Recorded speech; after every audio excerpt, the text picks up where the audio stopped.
रियासती दारुल हुकूमत हैदराबाद में टमाटर और तरकारियों की कीमत आसमान पर। हैदराबाद में इस वक्त टमाटर और दीगर तरकारियों की कीमतें आसमान छू रही है। करीब एक महीने पहले टमाटर जहां 20 था 30 रुपये फ़ी किलो फ़रोख्त हो रहा था, अब इसकी कीमत 100 रुपये तक पहुंच गई।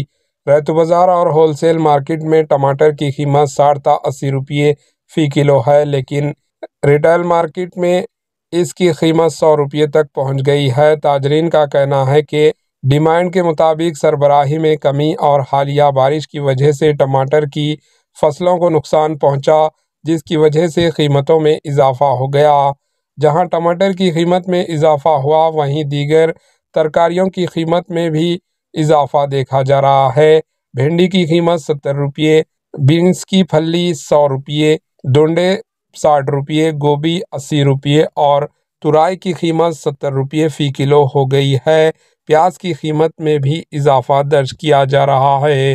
Bureau report, AHN news.